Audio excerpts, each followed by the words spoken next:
সাম্যাবস্থা তৈরি হয় তাকে কি বলা হচ্ছে? টটোমারিজম। আর মেটামারিজম কাকে বলে? স্যার একই সমগোত্রীয় শ্রেণীর অন্তর্ভুক্ত সমানুহূল্যে কার্যকরী মূলকের উভয় পাশে কার্বন পরমাণুর অসমতা সৃষ্টির প্রক্রিয়াটাকে। গুড। তাহলে একই কার্যকরী মূলকের উভয় পাশে কার্বন সংখ্যার পার্থক্যের কারণে যে গাঠনিক সমানতা, মেটামারিজমটা হচ্ছে একটা গাঠনিক সমানতা। তাহলে যে গাঠনিক সমানতা, এভাবে সংজ্ঞাটা শুরুটা মাথায় রাখবা, এটা একটা গাঠনিক সমানতা। তাহলে যে গাঠনিক সমানুতায় একই কার্যকরী মূলকের উভয় পাশে কার্বন সংখ্যার পার্থক্যের কারণে যে সমানুতার সৃষ্টি হয়, বা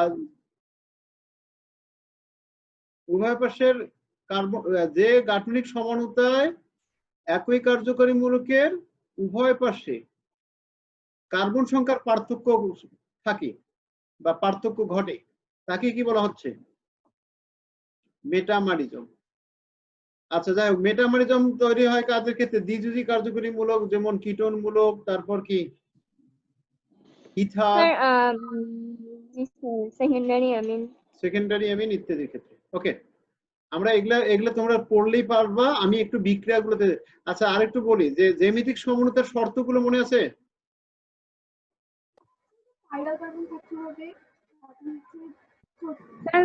কার্বন কার্বন অক্ষ বরাবর মুক্ত আবর্তন হবে। হ্যাঁ, মুক্ত আবর্তন সম্ভব যদি না হয়, তাহলে কার্বন কার্বন বন্ধন অক্ষ বরাবর মুক্ত আবর্তন যদি সম্ভব না হয়, তারপর যে কার্বন কার্বন বন্ধন অক্ষ বরাবর মুক্ত আবর্তন সম্ভব হবে না, সেই কার্বন পরমাণুগুলোতে অবশ্যই দুইটা ভিন্ন গ্রুপ যুক্ত থাকতে হবে। ভিন্ন গ্রুপ থাকবে, হ্যাঁ, এ বি অথবা কি বিডি, এরকম ভিন্ন গ্রুপ যুক্ত থাকতে হবে।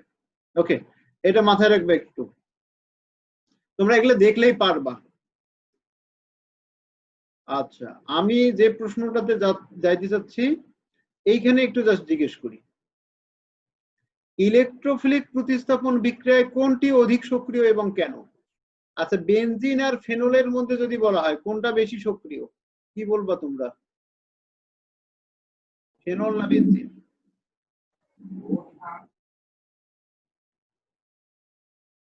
Electrophilic benzene. বেনজিন কেন? কারণ স্যার ফেনলে তো হচ্ছে ওই যে ইলেকট্রন হচ্ছে বেনজিন বলে চলে আসবে, ফলে তো ওখানে আর অন্য কিছু ইলেকট্রোফাইল যুক্ত হতে পারবে না। হয়নি।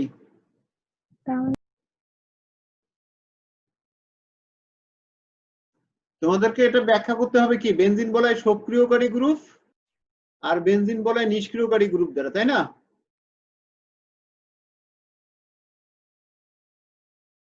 জি স্যার। তাহলে বেনজিন বলায় সক্রিয়কারী গ্রুপ কাকে বলে, এই সংজ্ঞাটা আগে দিতে হবে। তাহলে যে সকল পরমাণু বা গ্রুপ বেনজিন বলয়ের সাথে যুক্ত থাকলে বেনজিন বলয়ের ইলেকট্রন ঘনত্ব বৃদ্ধি করে, তাদেরকে কি বলা হচ্ছে? বেনজিন বলয় সক্রিয়কারী গ্রুপ। এখন ওএইচ এর বিষয়টা হচ্ছে এরকম, এটা বেনজিন বলয়ে যদি ইলেকট্রন ঠেলে দেয়, বেনজিন বলয়ের ইলেকট্রন ঘনত্ব বাড়বে না কমবে? স্যার বাড়বে। তাহলে যদি বেনজিন বলয়ের ইলেকট্রন ঘনত্ব বাড়ে, তাহলে এটা কি নির্দেশক? বেনজিন, এটা কি সক্রিয়কারী না নিষ্ক্রিয়কারী গ্রুপ? সক্রিয়কারী। তাহলে কোনটা সক্রিয়তা বেশি হবে, বেনজিন না ফেনল? ফেনলের। বোঝা গেছে? ওই অংশটা দিয়েই ব্যাখ্যা করবা। টলুইন, তাহলে বেনজিন আর টলুইনের মনে করো তুলনা, এই তুলনাগুলো আমরা এই বেনজিন বলয় সক্রিয়কারী নিষ্ক্রিয়কারী গ্রুপ ইত্যাদি দ্বারা একটু দিতে পারবো। আচ্ছা, যদি বলা হয় টলুইন আর নাইট্রোবেনজিন কোনটা বেশি সক্রিয় ইলেকট্রোফিলিক প্রতিস্থাপন বিক্রিয়ায়?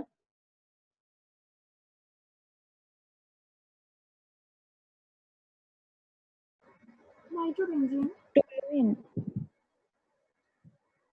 হয়নি, ভালোভাবে বলো। আচ্ছা, একজন বলছো নাইট্রোবেনজিন, একজন কি টলুইন বলছো? জি স্যার, টলুইন। টলুইন বেশি সক্রিয় হবে, নাইট্রোবেনজিন সক্রিয় হবে না, কেন? টলুইন হচ্ছে অ্যালকাইলমূলক ইলেকট্রন ঠেলে দিবে, ফলে ইলেকট্রন ঘনত্ব বেড়ে যাবে। ইলেকট্রন ঘনত্ব বাড়বে। বেনজিন বলয়েড সহজে ইলেকট্রোফাইল গিয়ে কি করতে পারবে? যুক্ত হতে পারবে না? জি স্যার। আচ্ছা, নাইট্রোবেনজিন কি করে? বেনজিন বলয় থেকে ইলেকট্রন টেনে নেয়। বেনজিন বলয়ের ইলেকট্রন ঘনত্ব হ্রাস করে, তার মানে বেনজিন বলয় নিষ্ক্রিয়কারী গ্রুপ নাইট্রোমূলক। তাহলে ইলেকট্রোফিলিক প্রতিস্থাপন বিক্রিয়ায় টলুইন নাইট্রোবেনজিন অপেক্ষা বেশি সক্রিয়। বোঝা গেছে? জাস্ট আমি লাইন তোমাদের জাস্ট মনে করাই দিচ্ছি আর কি, এগুলোকে আর ডিটেলস যাব না। নিউক্লিওফিলিক সংযোজন বিক্রিয়ায় কোনটি অধিক সক্রিয়? মিথেনল, ইথেনল, এসিটোন, এটার মধ্যে কোনটা বেশি সক্রিয়?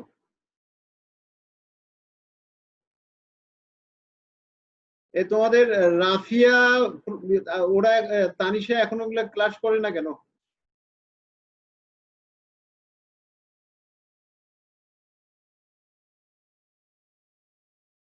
আচ্ছা বলো দেখি কোনটা স্যার বেশি? ওদের সাথে কোনো কথা হয়নি।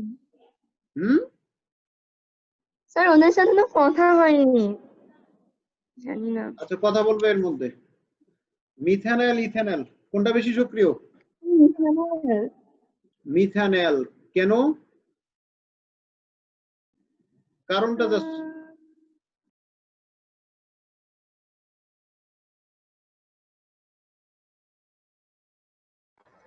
এটা কি কি সংযোজন? প্রথমে সংজ্ঞা দিবা, নিউক্লিওফিলিক সংযোজন বিক্রিয়া কাকে বলে? প্রথমে সংজ্ঞা। তাহলে যে সংযোজন বিক্রিয়ায় আক্রমণকারী বিকারকের নিউক্লিওফাইল প্রথমে সংযুক্ত হয়, পরে ইলেকট্রোফাইল সংযুক্ত হয়, তাকে কি বলা হয়? নিউক্লিওফিলিক সংযোজন বিক্রিয়া, তাই না? প্রথমে সংজ্ঞা দিবা। এখন তারপর এই দুটোর মধ্যে কোনটাতে নিউক্লিওফাইল আগে সংযুক্ত হবে? নিউক্লিওফাইল কোথায় যুক্ত হবে? এখানে মেসোমারিক প্রভাবের কারণে এটা ঋণাত্মক আর কার্বনটা হচ্ছে ধনাত্মক, এটা ঋণাত্মক, কার্বন ধনাত্মক। কোথায় যুক্ত হবে নিউক্লিওফাইল? কার্বনে। কার্বনিল কার্বনে, এটাকে বলা হয় কার্বনিল কার্বন। এখন কোন কার্বনিল কার্বনে যুক্ত হওয়া সহজ? স্যার মিথেনলে। মিথেনলে। কেন? কারণ এখানে একটা অ্যালকাইল গ্রুপ আছে ইথানলে, বাধা কম। ওখানে এস্টেরিক ইলেকট্রন বাধা দিয়ে একটা বিষয় আমরা ব্যাখ্যা করব, এস্টেরিক বাধা দিয়ে ব্যাখ্যা করব। তাহলে এস্টেরিক বাধা এটাতে কম, এটাতে বেশি, বড় গ্রুপ যুক্ত আছে, তাহলে এটা বড় গ্রুপ যুক্ত নাই। আচ্ছা একটা গেল, আর একটা দিক কি দিয়ে ব্যাখ্যা করব?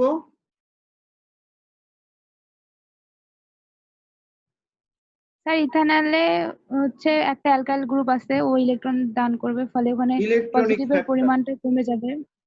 রাইট। তাহলে ইলেকট্রন যদি ঠেলে দেয়, এর ধনাত্মক চার্জের পরিমাণ কমে যাবে, নিউক্লিওফাইলের প্রতি কার্বনিল কার্বনের আকর্ষণ কমে যাবে। তাহলে এই ইথানলের কার্বনিল কার্বনে নিউক্লিওফাইল সহজে এসে যুক্ত হবে না, বাট মিথানলের কার্বনিল কার্বনে নিউক্লিওফাইল সহজে। আর এসিটোনে আরো মিথাইল গ্রুপ বেশি হওয়ার কারণে এস্টেরিক বাধা বেশি হবে, আর ওখানে দুইটা ইলেকট্রনীয় ফ্যাক্টর থাকার কারণে এসিটোনে কি হবে? এখানকার ধনাত্মক চার্জ আরো কি হ্রাস পাবে। তাহলে ধনাত্মক চার্জ যত হ্রাস পায়, ওই কার্বনিল কার্বনে নিউক্লিওফিলের আক্রমণ তত মন্থর হয়। বোঝা গেছে? জাস্ট এগুলো মনে করাই দেয়। ইথাইন মৃদু অম্লধর্মী কেন? কে বলতে পারবা?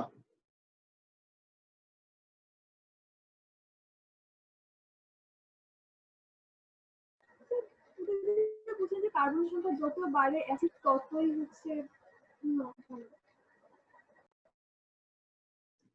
আরেকটু বলো ভালো করে, সাইমা আরেকটু বলো।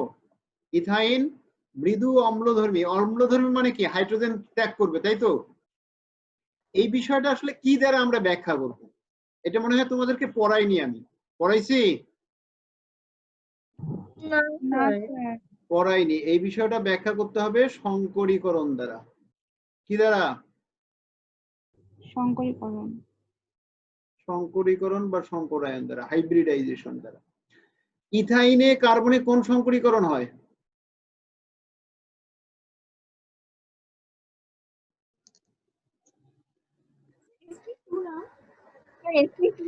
sp2 হয়নি।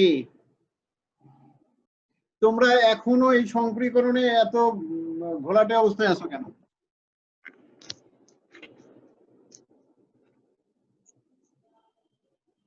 আমার তাহলে সংকরীকরণের প্রবলেম। স্যার ওইটা পড়তে হবে, ওইটা ভালোভাবে হয় নাই। পড়তে হবে। আচ্ছা ওকে, সংকরীকরণটা বুঝাইলে ভালো হইতো। আচ্ছা বুঝাই দেবো এখন। তাহলে নেক্সট দিন ওটা পড়াই দেবো, আজকে এমনিতেই আলোচনা করি। আচ্ছা স্যার। মনে করো ইথেন, ইথাইন, ইথিন। আচ্ছা শোনো, সহজ বিষয় একটা মাথায় রাখবে, যখন দেখবে কার্বনে কোনো পাই বন্ধন নাই, কার্বনে কোনো পাই বন্ধন নাই, কোন সংকরীকরণ?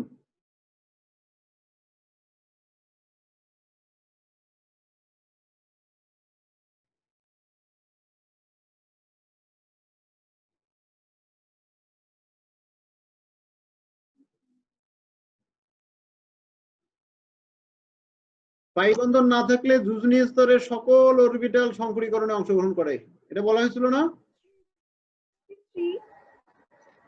যে পাই বন্ধন যদি না থাকে, কার্বন তো কোনো পাই বন্ধন গঠন করছে কি এখানে? এটাতে খেয়াল করো, পাই বন্ধন গঠন করছে কি কোনো? করে নাই। না স্যার, কার্বনের যুজনি কত এখানে? 4। উত্তেজিত অবস্থায় কার্বনের 4টা বিজোড় অবস্থায় ইলেকট্রন থাকবে। তো এখানে কার্বনের কোনো পাই বন্ধন না থাকলে যুজনি স্তরের সকল অরবিটাল কি বলছি সংকরীকরণে অংশগ্রহণ করে। একটা এস 3টি পি, সংকরীকরণে অংশগ্রহণ করলে কোন সংকরীকরণ? sp3 sp3। sp3 সংকর অরবিটাল কয়টা তৈরি হয়?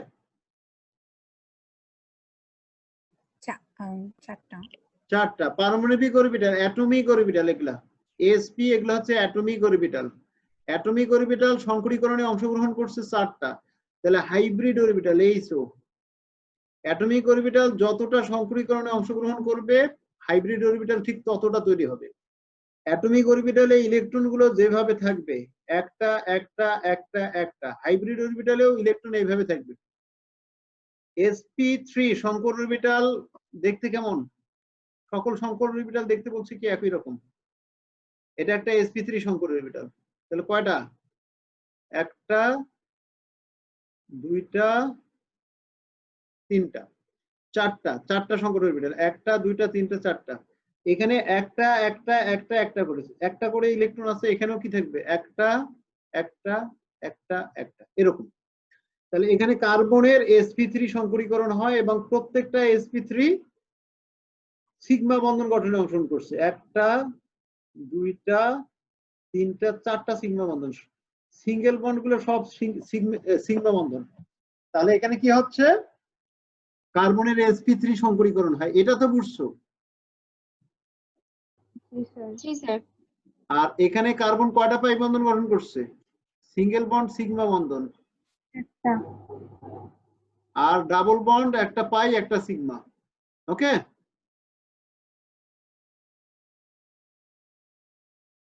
আচ্ছা এখন বলো তো এখানে কোন সংকরীকরণ হবে ইথিনে? sp2। sp2, কারণ একটা পাই বন্ধন গঠনের জন্য কি লাগবে? একটা অসংকরিত অ্যাটমিক অরবিটাল লাগবে না? এই পাই বন্ধন সংকর অরবিটাল গঠন করে না। পাই বন্ধন গঠনের জন্য কি লাগে? অসংকরিত পারমাণবিক অরবিটাল লাগে। পরমাণুর যুজনি স্তরের অসংকৃত অ্যাটমিক অরবিটাল কি করে? পাই বন্ধন গঠন করে। বিশেষ করে শেষের যে অরবিটাল গুলো থাকবে এগুলা দ্বারা পাই বন্ধন গঠিত হবে। তাহলে একটা পাই বন্ধনের জন্য একটা অরবিটাল কি বাদ, এটা ওয়াই আর এটা জেড। ওকে, তো এখানে পি জেডটা কি পাই বন্ধন গঠন করবে, তাহলে থাকে কে? একটা এস দুইটা পি, এই দুইটা সংকরীকরণ করবে। কোন সংকরীকরণ হবে? sp2। একটা এস দুইটা পি sp2। তাহলে সংকর অরবিটালে অংশগ্রহণ করতেছে 3টা অরবিটালে, একটা এস দুইটা পি। তাহলে সংকর অরবিটাল অংশ তৈরি হবে কয়টা? 3টা। অ্যাটমিক অরবিটাল 3টে অংশগ্রহণ করলে সংকর অরবিটাল তৈরি হবে 3টা। sp2 sp2 sp2 মনে আছে তোমাদের? একটা একটা একটা করে ইলেকট্রন, এখানে একটা, এখানে একটা, এখানে একটা, আর একটা অসংকরিত পিজেড অরবিটাল এখানে উলম্ব বরাবর থাকবে। এগুলা আনুভূমিক বরাবর আছে, আর একটা থাকবে কি উলম্ব বরাবর। ওকে, আচ্ছা আমরা এগুলাতে যাচ্ছি না। যে এখানে কার্বনের কোন সংকরীকরণ হচ্ছে? sp2, এখানে হচ্ছে sp3, আর এই কার্বনে কোন সংকরীকরণ হবে তাহলে? পাই বন্ধন কয়টা? পাই বন্ধন দুটা, তাহলে দুটা অসংকরিত অরবিটাল, তাহলে একটা s আর একটা p সংকরীকরণে অংশগ্রহণ করবে। ওকে, তো সহজ বিষয় তোমাদের এটা বলছিলাম যে যখনই দেখবা কার্বন কি আছে, ত্রিবন্ধনে আছে, ওই কার্বনের সংকরীকরণ হচ্ছে sp। অথবা কার্বন যদি দুইটা পাই বন্ধন গঠন করে তাহলে ওই কার্বনের সংকরীকরণ হচ্ছে sp। মনে করো এই কার্বন, কার্বন ডাই অক্সাইডের কার্বন একটা পাই বন্ধন গঠন করছে, এপাশে একটা পাই বন্ধন গঠন করছে, তাহলে কোন সংকরীকরণ? সব সময় sp। একটা পাই বন্ধন গঠন করলে একটা p অরবিটাল বাদ, তাহলে sp3 থেকে একটা p বাদ দিলে sp2। আরো একটা পাই বন্ধন গঠন করছে, আর একটা p অরবিটাল অসংকরিত থাকবে, তাহলে sp। বোঝা গেছে কি?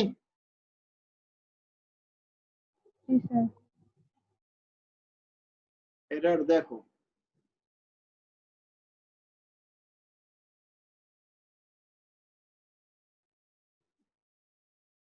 নিচের দিকে এরকম একটা ইয়া দেয়া আছে প্রশ্ন, যে অ্যালকেন, অ্যালকিন, অ্যালকাইন 1 এর মধ্যে কোনটি মৃদু অম্লধর্মী কেন? তাহলে অ্যালকেন অম্লধর্মী নয়, অ্যালকিন অম্লধর্মী নয়, শুধু অ্যালকাইন 1 এর যে প্রান্তীয় কার্বন থাকবে সেই কার্বনে যে হাইড্রোজেন থাকবে সেটা মৃদু অম্লধর্মী হবে। এপাশে মনে করে একটা আর যুক্ত আছে, তাহলে এই হাইড্রোজেনটা হচ্ছে মৃদু অম্লধর্মী। কেন? অ্যালকিনের ক্ষেত্রে হয় না, অ্যালকেনের ক্ষেত্রে হয় না, অ্যালকাইন 1 এর প্রান্তীয় কার্বনের হাইড্রোজেন মৃদু অম্লধর্মীয় হয় কেন? কারণ দেখো, তো আমরা একটু আগেই দেখলাম যে অ্যালকেনে কার্বনের কোন সংকরীকরণ হয়? কোন সংকরীকরণ? অ্যালকেনে sp3। sp3, right. আর অ্যালকিনে sp2 আর অ্যালকাইনে sp। আচ্ছা sp। তাহলে এই কার্বনের সংকর অরবিটালটা শোনো, একটু জাস্ট বোঝার চেষ্টা করো এখন।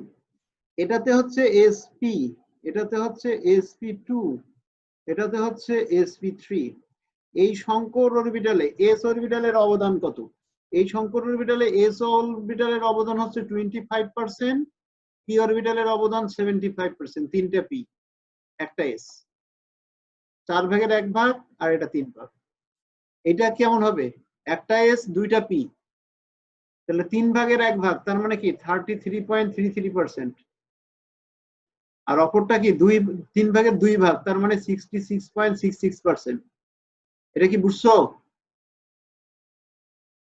স্যার ইয়া হবে করবো মানে 4-এ অবদান 1 অথবা 100-তে হ্যাঁ, 1:1 কি ইয়া কি এটা 3 দেয়া যায়, তাই না? 1:2, তাই তো? না, এটা 1:2 হচ্ছে না।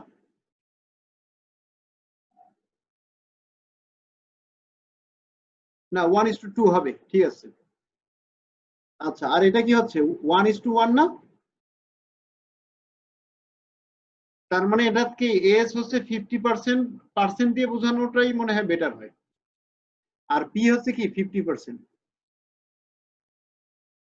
আচ্ছা শোনো, এস অরবিটাল মনে করো কার্বনের 2s আর 2p, নিউক্লিয়াস থেকে কোন অরবিটাল গুলো কাছে আর কোন অরবিটাল দূরে? 2s, তাহলে শোনো এস কাছে পি দূরে, তাহলে যে sp3 তে s এর অবদান কম, p এর অবদান বেশি, তার মানে sp3 এই সংকর অরবিটালটা কার্বনের নিউক্লিয়াস থেকে একটু দূরে থাকবে।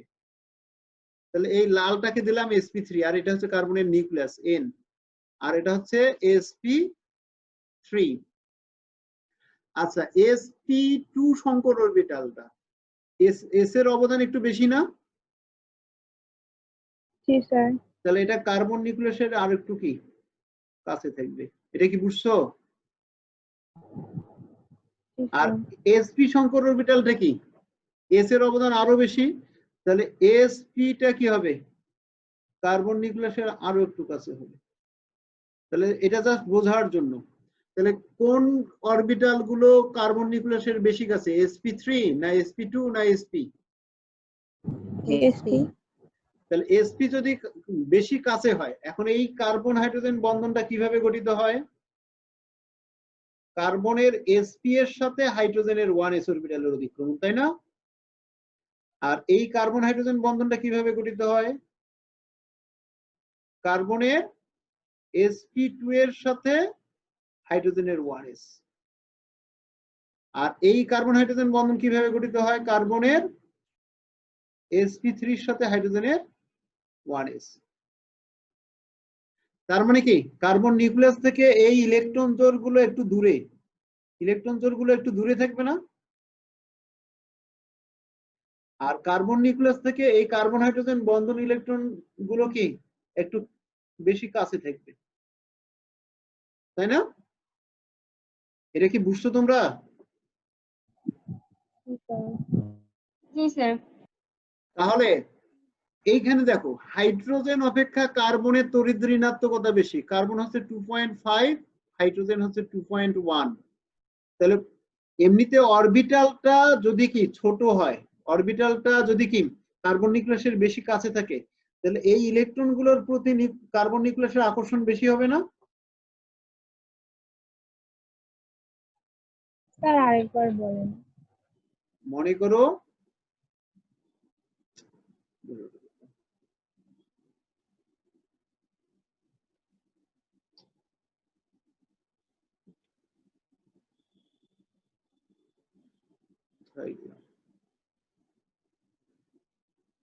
দেখো, আরেকবার বুঝো।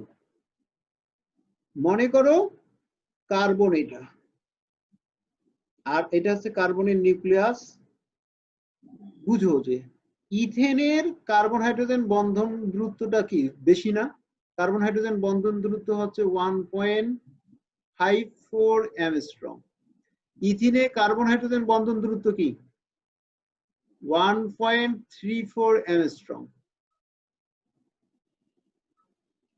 আর ইথাইনে কি হচ্ছে 1.21 অ্যাংস্ট্রম। ইথাইনে কার্বন হাইড্রোজেন বন্ধন দূরত্ব, এটা জানো তোমরা? জি স্যার।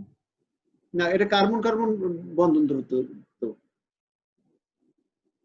ওটা কার্বন কার্বন বন্ধন দূরত্ব। এটা হচ্ছে কার্বন হাইড্রোজেন বন্ধন দূরত্বটাও এরকম কমে যাবে। তাহলে ইথাইনের ক্ষেত্রে কার্বন হাইড্রোজেন বন্ধন, এটা বোঝাচ্ছিলাম যে এটা মনে করো কার্বন নিউক্লিয়াস, তাহলে এটা হচ্ছে কার্বনের নিউক্লিয়াস। আচ্ছা, বন্ধন জোড় ইলেকট্রন যদি এখানে থাকে, এর প্রতি আকর্ষণ বেশি হবে, নিউক্লিয়াসের আকর্ষণ বেশি হবে, না এখানে থাকলে আকর্ষণ বেশি হবে, নাকি এখানে থাকলে বেশি হবে? কোনখানে বেশি হবে? স্যার 3 নাম্বারটায়, মানে ব্ল্যাক নিচেরটাতে। কালার যেটা দিচ্ছি, তাই না? জি স্যার। তাহলে এটা মনে করো sp, এটা হচ্ছে sp2, আর এটা হচ্ছে sp3। তাহলে এস এর অবদান যত বেশি হয় ওই সংকর অরবিটাল তত কার্বন নিউক্লিয়াসের কাছাকাছি হয়, এবং বন্ধনজোড় ইলেকট্রনের প্রতি কার্বন নিউক্লিয়াসের আকর্ষণ বেশি হওয়ার কারণে ইথাইনের ক্ষেত্রে কার্বন হাইড্রোজেন বন্ধন ইলেকট্রন কার্বন নিউক্লিয়াস সহজে টেনে নিতে পারে, আর এই হাইড্রোজেনটা প্রোটন হিসেবে অপসারিত হবে। বিষয়টা কি বুঝছো? কিন্তু জি স্যার। ইথেনের ক্ষেত্রে কার্বন হাইড্রোজেন বন্ধন ইলেকট্রন জোড় নিউক্লিয়াস থেকে দূরে থাকার কারণে এই ইলেকট্রন জোড়ের প্রতি কার্বন নিউক্লিয়াসের আকর্ষণ কি হবে? কম।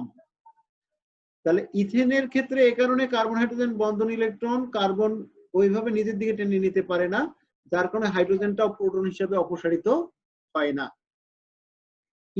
ইথিনের ক্ষেত্রে একই, একটু দূরে থাকার কারণে কার্বন হাইড্রোজেন বন্ধন ইলেকট্রন গুলো কার্বন নিউক্লিয়াস কম আকর্ষণ করার কারণে ইথিনের ক্ষেত্রেও কার্বন হাইড্রোজেন বন্ধন ইলেকট্রন কার্বন টেনে নিতে পারে না। বোঝা গেছে কি? জি স্যার। আচ্ছা, বোঝো না এমন কেউ আছো? এই যে কার্বনের সংকর অরবিটালে এস অরবিটালের বৈশিষ্ট্য তুলনামূলকভাবে বেশি।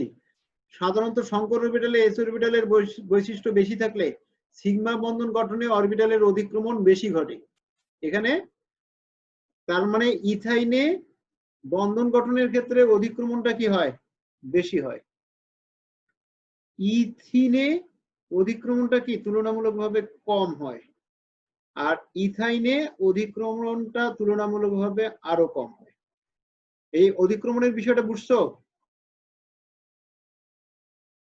জি স্যার। sp3 sp2 আর sp, তাহলে এখানে এস চরিত্র বেশি, অধিক্রমণ বেশি হবে। এখানে এস চরিত্র কম, অধিক্রমণ আরেকটু কম। এখানে এস চরিত্র আরো কম, অধিক্রমণ আরো কম। তাই অ্যালকাইন অণুতে কি হয়? ত্রিবন্ধনযুক্ত কার্বন ও হাইড্রোজেনের মধ্যকার বন্ধন ইলেকট্রন কার্বন নিউক্লিয়াস দ্বারা অধিক আকৃষ্ট হয়, ফলে অ্যালকাইন 1 এর কার্বন হাইড্রোজেন বন্ধন দুর্বল হয়ে পড়ে বলে সহজে ধাতু দ্বারা প্রতিস্থাপিত হয়। আর এ কারণেই প্রান্তীয় অ্যালকাইনের কার্বন হাইড্রোজেনের এই হাইড্রোজেনটা মৃদু অম্ল ধর্ম প্রদর্শন করে। অপরদিকে অ্যালকিনে সংকর অরবিটালে এস অরবিটালের বৈশিষ্ট্য তুলনামূলকভাবে কম, তাই অ্যালকিন ও অ্যালকেনে অণুতে দ্বিবন্ধনযুক্ত বা একক বন্ধনযুক্ত কার্বন ও হাইড্রোজেনের মধ্যকার বন্ধন ইলেকট্রন কার্বন নিউক্লিয়াস দ্বারা কি হয়?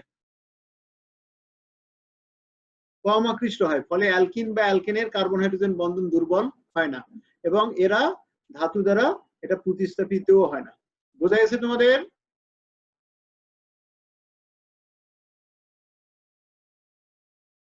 জি স্যার। ওকে।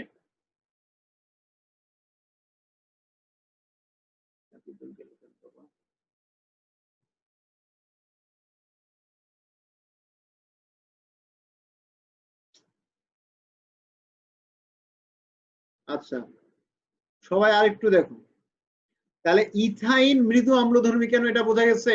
এটা খতে আসে সাধারণত।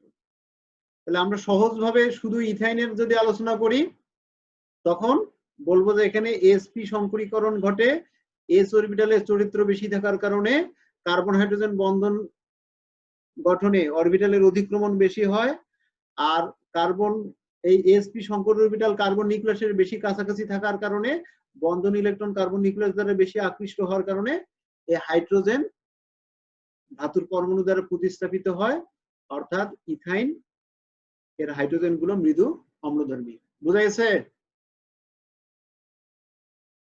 জি স্যার। আচ্ছা, নাইট্রেশন বিক্রিয়া সালফিউরিক অ্যাসিড ব্যবহার করা হয় কেন? স্যার এখানে সালফিউরিক অ্যাসিড নিরোধক হিসেবে কাজ করে। এক নম্বর হচ্ছে সালফিউরিক অ্যাসিড নিরোধক হিসেবে কাজ করে। আচ্ছা, আর?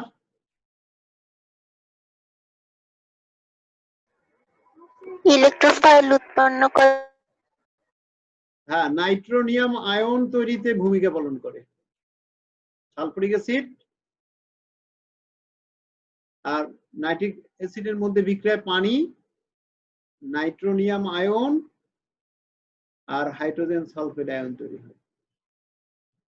তাহলে এই যে এখানে ইলেকট্রোফাইল তৈরিতে ভূমিকা পালন করে আর নিরোধক হিসেবে কাজ করে। আচ্ছা, নেক্সট, জৈব যৌগের বিশুদ্ধতার মানদণ্ড, এটা আমি পড়াই নাই, একটু বলে দেই। এগুলা ছোট ছোট বিষয়, বই থেকে রিডিং করলেই হবে। বিশুদ্ধতার মানদণ্ড গুলো হচ্ছে 1 নম্বর গলনাঙ্ক স্ফুটনাঙ্ক, মেল্টিং পয়েন্ট, বয়লিং পয়েন্ট, তারপর আছে তোমাদের কি ঘনত্ব, তারপর প্রতিসরাঙ্ক ইত্যাদি বিষয়গুলো আছে। আচ্ছা, সাধারণত কোন যৌগের, মনে করো পানি, বিশুদ্ধ পানির গলনাঙ্ক কত? 0 ডিগ্রি সেন্টিগ্রেড। স্ফুটনাঙ্ক কি হবে? 100 ডিগ্রি সেন্টিগ্রেড। তবে পানি যদি বিশুদ্ধ না হয় তাহলে দেখা যাবে গলনাঙ্ক স্ফুটনাঙ্কটা একটু কম বেশি হবে। তাহলে যদি গলনাঙ্ক স্ফুটনাঙ্ক কোনো যৌগের প্রকৃত মান অপেক্ষা কম বেশি হয় তাহলে বুঝতে হবে ওই যৌগটা বিশুদ্ধ অবস্থায় নাই, বিশুদ্ধ অবস্থায় নাই। তারপর বিশুদ্ধতার আরো কিছু মানদণ্ড আছে, যেমন এই যে ঘনত্ব প্রতিসরাঙ্ক গেল, তারপর আপেক্ষিক গুরুত্ব, ঘনত্বের পাশাপাশি আপেক্ষিক গুরুত্ব, বর্ণ, প্রত্যেকটা যৌগের নির্দিষ্ট বর্ণ আছে, বর্ণটা যদি কি পরিবর্তন হয় তাহলে বোঝা যাবে যে কি ওই যৌগটা বিশুদ্ধ অবস্থায় নাই। তাহলে এগুলা কয়েকটা একটু রিডিং বই থেকে পড়ে নিবা, এগুলা বই থেকে রিডিং পড়লেই পাবা। আচ্ছা, যদি বলা হয় বেনজিন একটি, আচ্ছা ফিউরান একটি অ্যারোমেটিক যৌগ, কি ব্যাখ্যা দিবা? আর ওই দিব যেখানে 4n+1 সংখ্যক পাই বন্ধন থাকে। প্রথমে সংকেতটা জানতে হবে যে ফিউরানের সংকেত এটা, এখানে 4n+2 সংখ্যক কি আছে, সঞ্চালনশীল পাই ইলেকট্রন আছে। তাহলে এখানে মূল বিষয় হচ্ছে অক্সিজেনের লোন পেয়ার ইলেকট্রন আছে 2 জোড়া, তার মধ্যে 1 জোড়া সঞ্চালনশীল থাকে, আর কার্বন কার্বন পাই ইলেকট্রন আছে 2টা, এই 2টাতে মোট 4টা ইলেকট্রন আছে, তাহলে মোট 6টা ইলেকট্রন আছে। আর অ্যারোমেটিক যৌগের আরো বৈশিষ্ট্য হচ্ছে এটা চাক্রিক হতে হবে, সমতলীয় হতে হবে, সঞ্চালনশীল পাই ইলেকট্রন থাকতে হবে। তাহলে এই ফিউরানের মধ্যে এই বৈশিষ্ট্যগুলো আছে বলেই এটা কি অ্যারোমেটিক যৌগ, এভাবে ব্যাখ্যা দিতে হবে। আচ্ছা, অ্যানিলিন অপেক্ষা মিথাইলামিন তীব্র ক্ষারক কেন?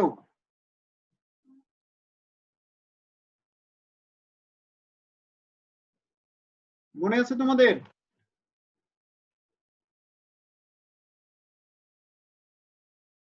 অ্যানিলিনে নাইট্রোজেনের লোন পেয়ার ইলেকট্রন সঞ্চালনশীল অবস্থায় যে রেজোন্যান্স গঠনে অংশগ্রহণ করে, যার কারণে এই নাইট্রোজেন সহজে তার লোন পেয়ার ইলেকট্রন হাইড্রোজেন আয়নকে দিতে পারে না, বা অ্যানিলিনের অ্যামিনো গ্রুপ প্রোটন সহজে গ্রহণ করতে পারে না। আর মিথাইল গ্রুপ ইলেকট্রন দাতা হওয়ার কারণে নাইট্রোজেনের ইলেকট্রন ঘনত্ব বাড়ায় দেয়, যার কারণে নাইট্রোজেন